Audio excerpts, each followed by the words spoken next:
It's 6 a.m. on WKYT this morning. Another death is being blamed on this historic winter storm that's causing all kinds of problems across the state. The latest details ahead. Right now, we are tracking a traffic alert in Lexington. Crews will be repairing potholes on one of the city's busiest roads. And winter weather won't stop the Wildcats from playing tonight in Starkville. They are there for the game. Tracking, alerting, protecting. This is WKYT This Morning. Top of the morning to you and welcome. So good to have you along. Here it is, Wednesday, hump day. It's February 25th. I'm Bill Bryant. And I'm Rebecca Smith. This is the shortest month of the year. So there's your piece of silver lining, I guess. People might be saying good riddance. You know, after all of a sudden the winter got started late, didn't it? And we were rolling into March on the weekend. Let's go right now to meteorologist Micah Harris, who promises in the next few days things have improved, but we have other things first. Yeah, we do. Don't we always? I mean, it looks like as we go throughout the night and into tomorrow, that's when things really start to pick on up. Let's talk about right now. We're there in the 20s, Corbin at 25, Lexington 23, and everybody sitting there in the 20s, except for a couple locations with the clearing of the skies. You could be in there in the teens. But it's clear right now. There's nothing going on. I want to show you this, though. This is a big picture. I don't usually zoom out this wide because nobody really cares about Denver, Colorado, around here at least. But you look across the United States, there's two systems, one to the northwest of us, one to the southwest of us. This will clip us as we go through the overnight. It'll pass on through tomorrow morning, and then here comes another one diving in tomorrow afternoon. There is a lot going on in the next 24 to 48 hours. We'll look for that night snow. Temperatures today right around 33 degrees. I mean, that's around freezing. We may get a little bit of melting before we get a little bit more snow moving on in. How much are we expecting? I'll show you that and that timing coming up. All right, Micah, thank you very much. And this suddenly awful winter has made traveling tough for many, and not just because of snow and ice. Potholes are a real problem this winter. If your car's been damaged by one, you may be able to actually build the state. WKYT's Victor Puente is live in Lexington, where crews will be making repairs today on New Circle Road. Good morning to you. Well, good morning. We're still seeing the impact of that storm across the state, and that includes on our roads, where that freezing and thawing has led to potholes that are now being repaired. Now, today's repairs are focusing on New Circle Road between Versailles Road and Leestown. One lane of the outer loop will be closed this morning while that pothole patching takes place. Then one lane of the inner loop will be closed in the afternoon until around 5 while those repairs happen. Now, that's a state job. Lexington Streets and Roads said they would begin focusing on potholes once they had all of the snow cleared from side roads and sidewalks. Potholes were bad enough in Grant County yesterday. The state did emergency pothole repairs on I-75. The spokesperson for our district said they didn't have any major issues, but were trying to stay ahead of any problems. Now, if your car is damaged by a pothole on a state road, it is possible to file a claim for reimbursement, but it has to be a pothole that was reported to the state, and they have a couple days to repair it. And if they don't and your car is damaged, you may be able to get that damage paid for. Live in Lexington, Victor Puente, WKYT. Well, Kentucky Governor Steve Beshear says a state of emergency will continue as long as it's needed. The governor issued the statewide order during last week's snowstorm. He says the biggest problem right now, water shortages in 14 counties. The governor extended the order against price gouging for another week, along with an order that allows pharmacies to refill many medicines without a doctor's prescription. A woman found dead in eastern Kentucky may have died from hypothermia. The Clay County Sheriff's Office says 34-year-old Tracy Alvey was reported missing Monday. She was found that afternoon off Wagon Fork Road. The sheriff says drugs were likely a contributing factor, but that it appears that Alvey died while trying to stay warm. There have already been 12 weather-related deaths in the Commonwealth since last week's winter storm began. A Floyd County family is without a home this morning after a mudslide near Prestonsburg. The family says they woke up to the sound of a tree coming through their living room. Everyone made it out safely, but they say the home is badly damaged. They're now trying to figure out how much it will cost to make repairs. And dozens of school districts are closed or delayed again this morning. You'll find our complete list at WKYT.com. Of course, it's also there on the bottom of your screen. Well, it was a deadly night in Louisville where 3 people were killed overnight in 2 separate shootings. The latest shooting happened around midnight off the Shawnee Expressway. That's where police say a man in his late 40s and early 50s was shot to death inside a house. Shortly before that, police found 2 men in their 20s shot to death inside a car in the Shawnee neighborhood. This makes at least 19 homicides in Louisville just this year. A 15-year-old is charged with terroristic threatening for making claims that led to school lockdowns in Boyle County. Danville police say the boy threatened to shoot a bus filled with children unless he received a $5,000 ransom. Police put schools on lockdown until everyone was accounted for. They were able to trace the call to a Boyle County high school student. The time is 6:05 on WKYT this morning. Comedian Bill Cosby will not be performing next month in Lexington. The University of Kentucky says Cosby's planned show at the Singletary Center has been postponed, although a new date has not been announced. UK says the decision was the result of a mutual agreement with Cosby and the show's promoter. Cosby is accused of sexually abusing several women. The Singletary Center box office will issue refunds starting Monday. The ex-Marine who killed American sniper author Chris Kyle and another man faces life in prison with no chance of parole. A jury in Stephenville, Texas found Eddie Routh guilty of the shooting deaths 2 years ago at a firing range. Kyle had taken Routh to the gun range because Routh's family says he was having trouble with PTSD.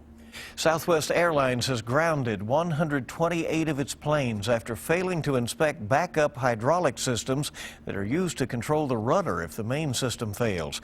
The airline says it has canceled 90 flights so far. The grounding covers about 1/5 of Southwest's fleet. Inglewood, California's City Council has approved plans to build an NFL stadium.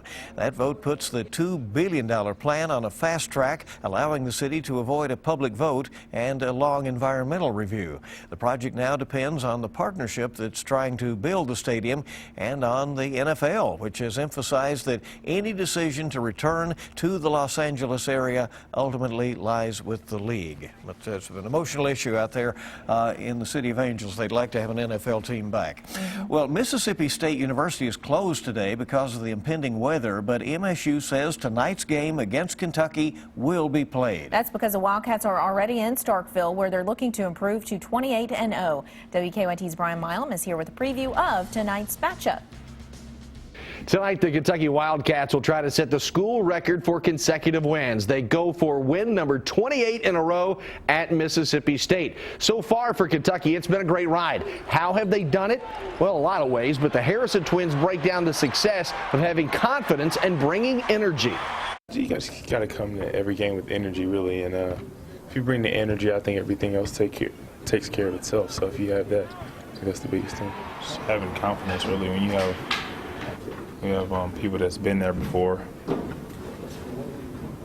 you can't really go wrong as long as you stay hungry and have confidence in yourself.